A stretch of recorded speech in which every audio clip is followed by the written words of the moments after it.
Eto mga paps, magbibigay lang ulit tayo ng tips, no? Ito napakadami ng nangangailangan ng tulong about sa ganitong mga issue, no? Pagbibigay lang natin yung isa nating kapasyon, no? Na kakaproblema, no? Ayaw daw gumana ng kanyang push start. Ayaw daw gumana ng push start. So mga paps, kung sabi ko nga sa inyo, hindi ko na nga dapat to gawan ng video kasi napakadami ko ng video. Kung panonoorin nyo lang yung mga video ko, kahit di na kayo magtanong sa akin, masusolve nyo yung problema ng motor nyo. Okay? So ganito mga paps, dahil sa napaka-importante nyo sa akin at malakas kayo sa akin, gagawa natin ng video uli. Okay? Ganito mga paps, kapag ayaw mag-start yung motor nyo, no, kung example, ayaw mag-start ang motor nyo sa push start. Pero sa kick-start, okay naman eh. Doon muna tayo ha. Ang focus muna tayo sa ayaw mag-start sa push start. Example, nagre-redondo. Yan. Pag mga gano'n, isa nagre-redondo siya, pero hindi siya nagtutuloy mag-start. Ito, no. Sa akin, nagre-redondo. Pero sa akin, wala itong problema. Gusto ko lang i-demo kung ano yung pwede yung solusyon kapag ayaw mag-push start ayaw gumana ng push start ng motor nyo. Okay? Unang checkin yung mga paps. Unang checkin nyo, siyempre push start ang ano nyo eh. Kailangan gumagana yung trigger na to. Yung trigger, yan. Yung preno. Gumagana dapat yan. Pati kahit alin man sa kaliwa o sa kanan, dapat gumagana yung indicator na yan. Kapag hindi gumagana yung indicator, either pundi or may problema sa wiring. Okay? Yun lang. Okay? So, ang indicator niyan, kasi nirekta ko na yan eh. Hindi na ako naggamit ng ano. Ito yun. Hanapin nyo lang yung trigger na ito, nanggagaling dito sa switch na yan. So, dapat siya may supply yan. So, hindi ko na makakalas ito mga paps. Hindi ko na maipapakita sa inyo kasi maayos na yung pagkaka-wiring ko dyan eh. So, yan. Yung trigger dito, checkin nyo. Pero, tsaka dito. Itong wire na yan. Magkaduktong yan eh. Ito yan oh. Ito yan. Wala nang socket to kasi tinanggal ko. Nirekta ko na kasi nahahatak lang din eh. So yan, ito yun. Hanapin nyo lang yung socket na yan na nanggagaling dito sa trigger switch ng brake lever nyo sa kaliwa at sa kanan. Checkin nyo kasi minsan lumuluwag yun. Or nawawala ng negative or positive supply. Okay? Pero kung gumagana naman yung trigger pin nyo, yan, gumagana naman. Tapos ayaw mag-push start. Puro redondo lang. Meaning, hindi sa wiring ang maaaring problema niya, no?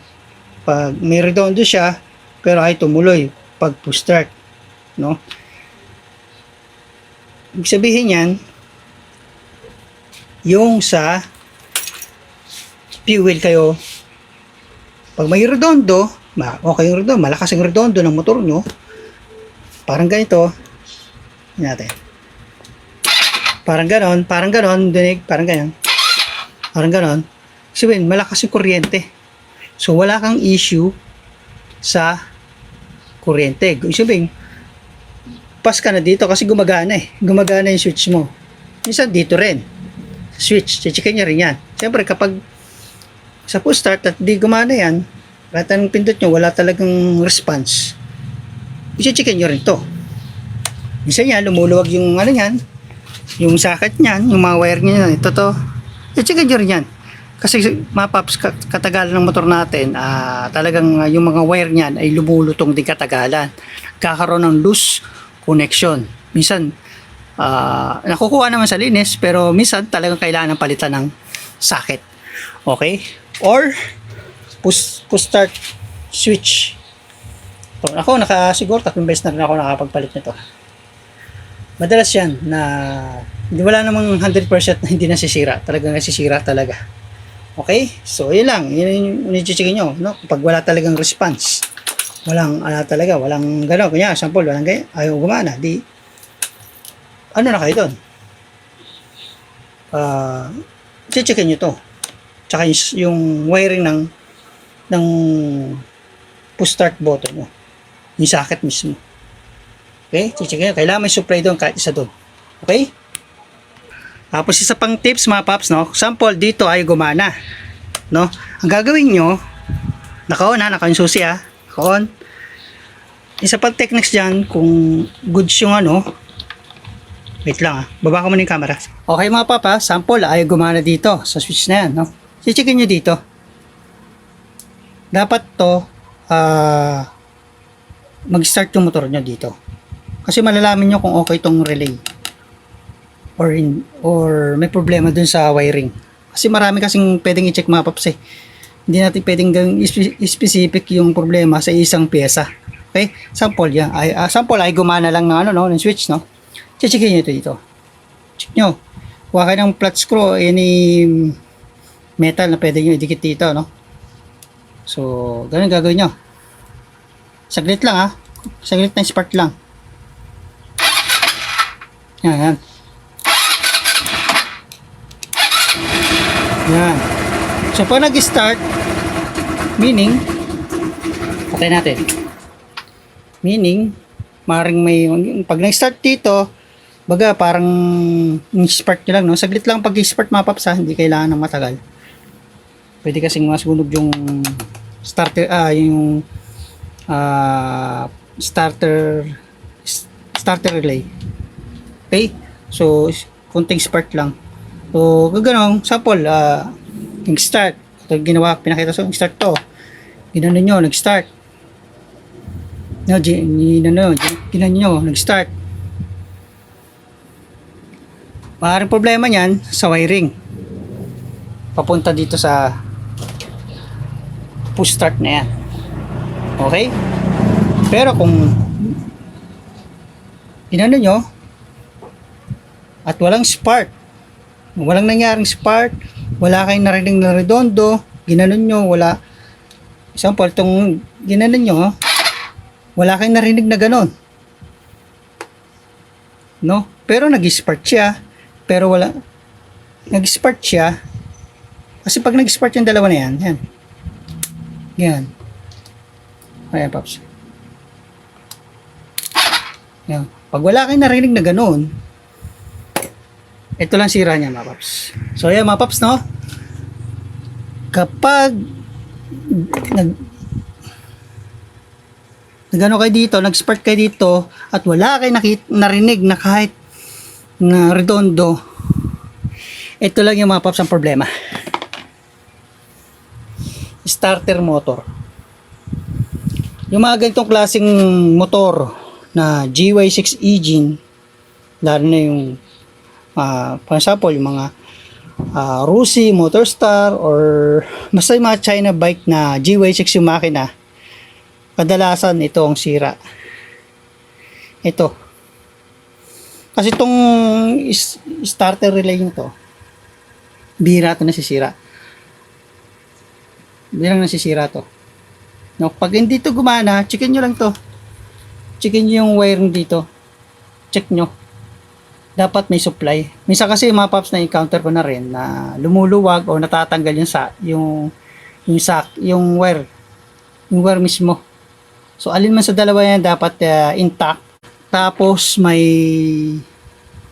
spark na mangyayari dito. Kung may spark tapos nag-spark siya tapos ayaw mag-start, ito lang ang pinakasalarin niya. Wala nang iba. Ito lang. Isa to sa pinaka problema. Maaaring nasunog yung carbon brush sa loob. Madalas yan dito sa ganitong klaseng starter motor, napupudpud katagalan dahil kapupustart nyo, no? Nasusunog din, napupudpud din yung carbon brush. Minsan naman yung oil seal niya sa loob, no, ay napapasukan ng langis, no? Lalo na yung mga kinakarga natin na baga ginagawa nating 1 liter, no? Maabot dito. Kaya sira rin yung yung kanyang oil seal sa loob. Pwede rin 'yan kasi minsan napapasukan madalas to ng ng langis sa loob. Pag napasukan, siyempre mababasa ng langis yung carbon brush. So, hindi siya makapag-create ng kuryente para mapastart niya yung makina. Okay, mga paps? So, isa sa mga pwedeng option nyo, no? Kung hindi nyo kayang i-repair, no? Kung may mekaniko na kayang i-repair to, papalitan lang naman to ng carbon brush. Carbon brush. Pero kung gusto nyo talaga ng bago na, hindi mas maganda, isang buong na bibilihin nyo. Okay? So, ganun lang mga paps. Dalawang option nyo. Either magpalit kayo ng carbon brush or buong starter motor ang ipapalit nyo. Okay mga paps? So, ganun lang kasimple na mga paps. Hindi na natin gagawin komplikado pa. Yung ganitong troubleshooting. No? Basta pag ay gumana dito at dito ay may nag-start, maaaring may problema yung wiring. Kasi mga wire natin mga paps, katagalan yan ay nagkakaroon ng mga corrosion sa loob. Kahit sabihin natin ganito yung mga wire mo, may mga putol-putol na rin ang katagalan. Hindi yan panghabang buhay na ano. Kaya may preventive maintenance din sa wiring, no? Dapat check din kayo. No, lumulutong din yan at nagkakaroon ng corrosion doon sa loob. At pag nagkaroon ng corrosion, napuputol yung mga wire. Akala nyo okay pa, pero may problema. Okay? So, ganun lang mga paps, no? Ano pa bang pwedeng itanong? So, madalas lang naman yan. Pag push start issue, wiring, switch, socket ng push start button. Itong starter relay, bihing-bihira na sisira yan. Basta may spark yan, di yan sira. Pag nag-spark yan dito, hindi yan sira, no? Pag ni-spark nyo siya at walang redundo at may nakikita kang spark, good siya mga paps. Madalang nasisira tong starter relay. Madalang nasisira. Bihing-bihira yan. Wag mo na kayo magpapalit. Okay? Madalas na issue talaga ito. So, starter motor. Okay? So, ganun mga paps. Tapos, checkan nyo rin yung mga wire. Isa kasi, may kalawang na rin yung ground. Siyempre, pag kulang sa ground, yung starter motor nyo, magkakaproblema rin kayo. Bago kayo magpalit ng pyesa, checkin nyo maigi yung mga wiring muna. Wiring. So, di ko mapapakita ngayon kasi imagine naman, ang dami kong kakalas para maano. Pag nahayaan nyo, pag nagkalas ako nito, i-ano natin uli yung mga wiring na dapat nyo checkin. Okay? So, mga paps, ayun lang, mahaba ng video at sana ay may napulot kayong kaalaman. No? Inuulit ko, mga paps, yung ganitong klaseng motor, ang madalas na issue na kapag ang push start ay gumana, starter motor. Madalas yan, nasusunog yung carbon brush. No? Bakit nasusunog? Dahil sa sobra nating pagpo-push start. No, ayaw na mag-start ng motor, pinipilit pa rin i-push start hanggang sa malobat na. Nangyari, napupudpud din yung carbon brush. Okay? Pag mga 5 beses na kayo nagpo-push start, itigil nyo na. Kailangan na ng troubleshooting yan. Okay? Inuulit ko, double check maigi mula sa switch, sa wiring, no? Papunta dito sa starter relay. Dapat yan itong sakit na to, chine-check din yan, lumuluwag din yan, katagalan, nagkakaroon ng corrosion sa loob, yung mga wire, double check yung maigi. Pero madalas yan, starter motor, pag ayaw sa push start. Okay? So, yun ang mga paps, mas better pa rin i-troubleshoot na maigi, para hindi kayo magasusan. Okay? Yun lang mga paps, sana nakatulong tong video na to, at sana nasagot ko yung nakakuha kayo na tip, kahit pa paano, na idea. No? Yun lang mga paps, maraming salamat. God bless you all sa inyo lahat. Ingat lagi. Fight safe. Bye.